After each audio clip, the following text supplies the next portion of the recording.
Hello everyone, and welcome once again to the Heir's Lair. I'm your host, Jonathan Taylor. For today's video, or this week's video, because I don't do the daily videos, I do them weekly, as the title has already given away, I will once again be delving into the Demon Storm series.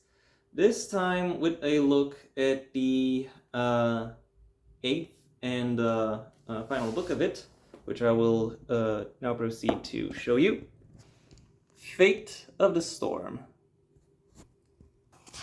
Yeah, all of these books are written by Valerie Storm, but you don't really need me to tell you that. If you've seen one video on any book of the series, you'll know that the series as a whole is written by is written by this author. That's not always a given, but this time it is. And I've already given you a glimpse of the cover. I should also talk a little bit about it. From a style perspective, it's basically like most other covers. Given I think they're all done by they're all basically done by the same artist. They are slightly cartoonish, slightly whimsy, and it does fit. But what I want to talk about is what it actually depicts, and that is the characters staring into a unfriendly horizon, and there is a certain tension to it because they know they're about to because from the way this story or this series has been put together so far, you just know that they have to get into it. And the way in which it's presented also puts the readers in the exact same perspective because they are also staring into that horizon, and they know that they also have to get into that get into that event that is being sorry about that, that is being unleashed right over there.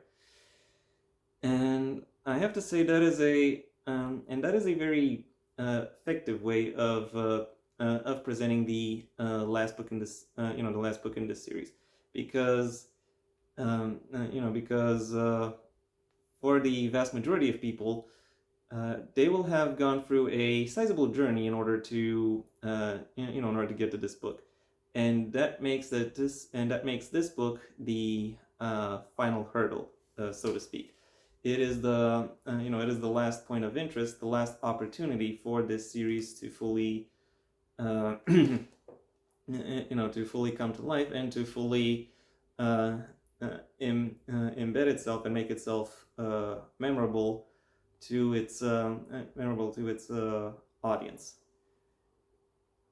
And therefore this particular this particular framing also opens up the question: is it worth it? Does it actually live up to the does it actually live up to the potential that it has, or to the or to its supposed reputation as a as a closure for this for this massive journey that that readers have been on. My impressions in summary for this book, as well as my answer to that question, my answer is, it tries.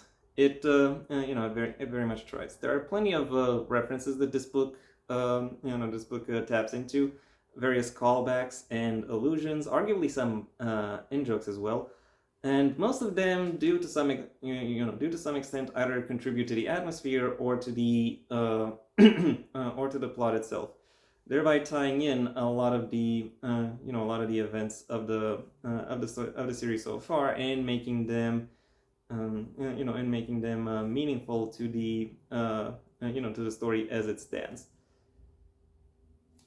However, a lot of the faults that this that this series has also had so far also come to the forefront, thereby thereby making the presentation of this book not as effective as it could have been, or at least I don't find it as effective as it could have been. If, however, you've been reading through this series and found it to be more enjoyable than I have found it. Which, going by its going by the series Amazon reviews, is quite likely most people. Then I can safely say that you will enjoy this book as well, given it has a lot of the same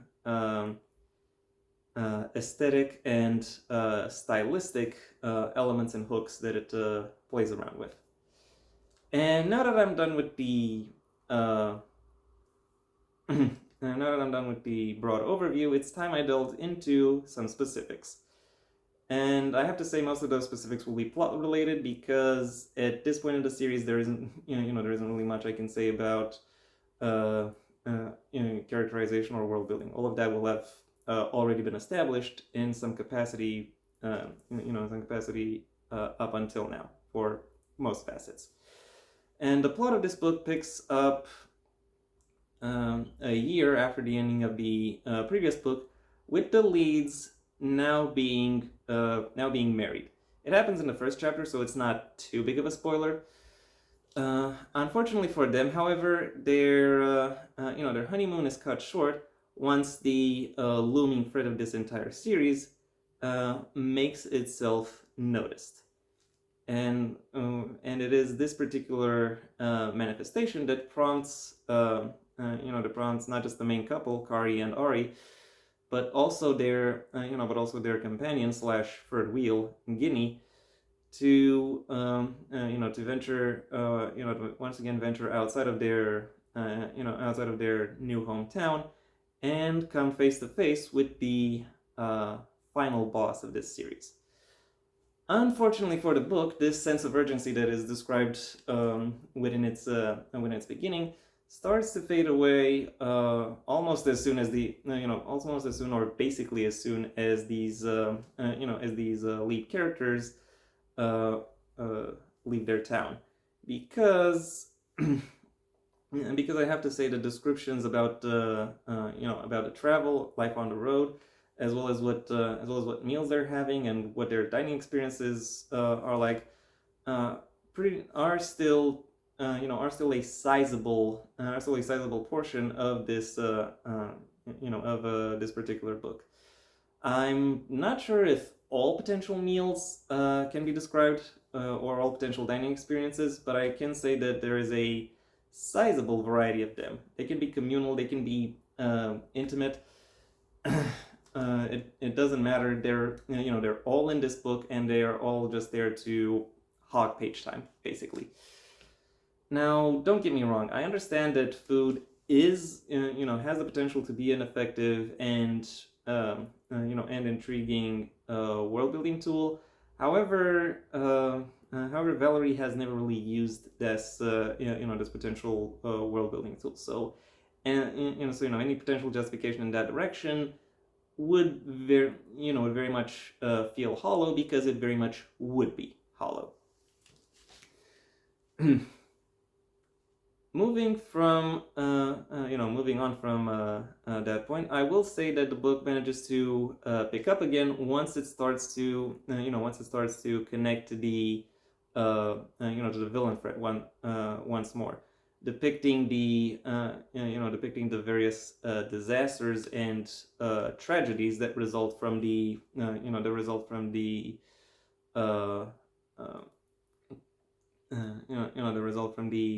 final boss of this series escaping and manifesting his power, or be that in material cost or in lives lost. And I do have to say, I find that to be very a very effective way to to showcase the significance and severity of the plot and of what it is that these characters have to confront. Of interest as well is how the book portrays the efforts made towards containing the threat, and then the planning that goes into neutralizing or eliminating it. All of which I have to say very much has been very helpful and very interesting to. Okay, maybe not helpful, but interesting and captivating, for me at least, to read in an "I love it when a plan comes together" kind of way. Unfortunately, again, a lot of that preparation is hampered by the fact that that this book's, and therefore this series' climactic final action scene is one of the most muddled and opaque of the entire series, which I have to say I find to be very confusing, because I've actually praised Valerie in the past for how effectively she can present her action scenes. So I don't know what happened here, to where I can kind of tell what happens, but also kind of not know who's doing what. It's kind of weird in that sense. I will, however, say that the conclusion of this of this particular action sequence very much deserves to be called epic.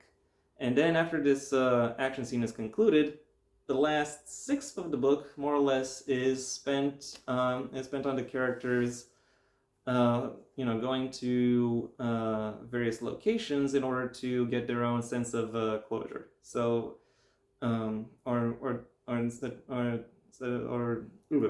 so to say, to close off various particular plot threads. In that sense, it's kind of like the ending of Return of the King, both book and movie, in that it showcases the characters going from place to place, and finally settling on what the aftermath of this this entire adventure is going to be. It very much establishes that while this particular story closes and some doors and some doors with it, there are still some doors that stay open, or are open themselves either anew or for the first time, showcasing that these characters are still involved with their own broader events, and therefore will therefore have something of their own to go through within their futures, whatever they may look like.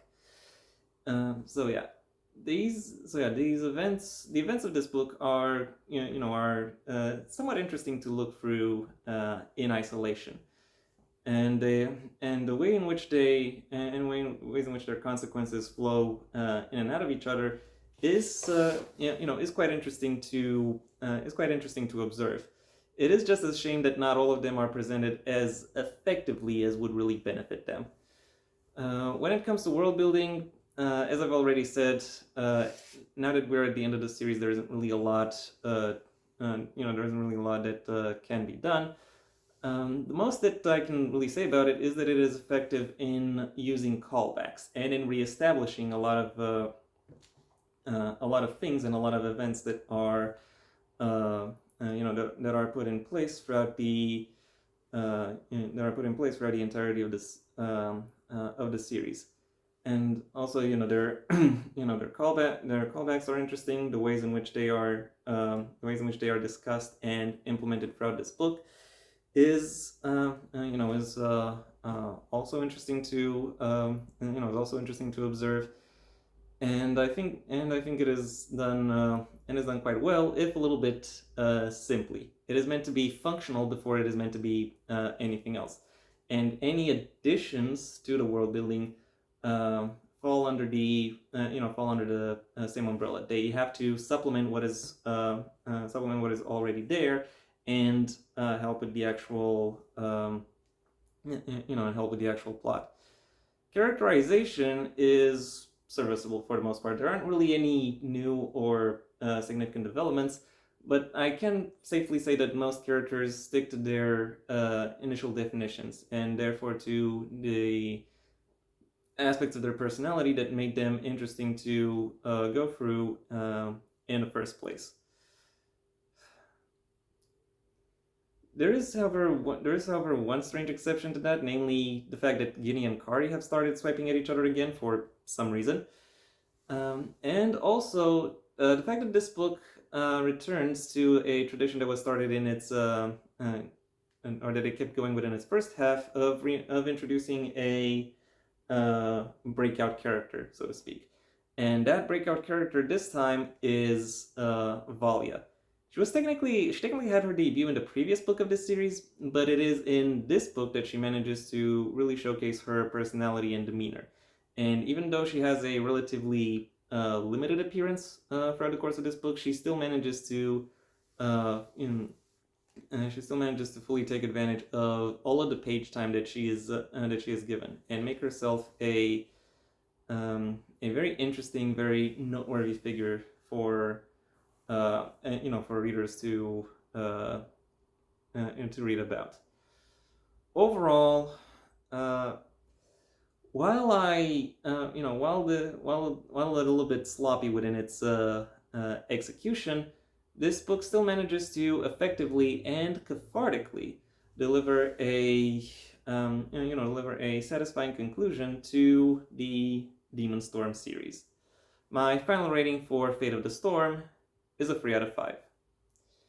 And yeah, that was my review. Thank you for your attention. If you enjoyed it, well then please like the video, maybe even share it wherever you think other people will also like the video. If there is anything you'd like to add, either to the book itself or to my review of it, that's what the comment section is for. And if you want to see when my next video gets released, well then please subscribe, and ideally also ring the bell or do whatever else YouTube will ask of you in order to keep you notified. Also, as I've already said, I think the next video will be me doing a retrospective on the entire Demon Storm series. So if you're interested, it might be worth it might be worth subscribing. Might even be worth might even be worth clicking the bell. Who knows? My books, the first of my own Heir to the Empire series, The Next Generation and Path Not Taken, are available at various book retailers under their respective master links in the description down below, right past my social media links, which I also suggest you check out should you choose to. And given I have a third book on the way, now might be as good a time as any to actually check out those social media links, see if there aren't really any updates in that regard. Other things of note, I also have a second channel where you can hear me talking about whatever crosses my mind. That'll typically still be related to narrative analyses, but of works outside of the print medium. So if that sounds interesting to you, go ahead and check it out. If, however, you want to hear more about my thoughts on the print medium and selected works therein, well then I suggest you stay on this channel where I do a lot of book reviews, but also writing advice videos, rewrite videos, the occasional retrospectives, the occasional author interview, and occasionally something about some other miscellaneous connected topic. So if that sounds interesting to you, go ahead and check out this channel. If that doesn't interest you either, then I suggest you go ahead and do whatever you want the rest of your day, because it is your day after all. And yeah, that was it for me. So until next time, I am Jonathan Taylor, and this has been the Heir's Lair.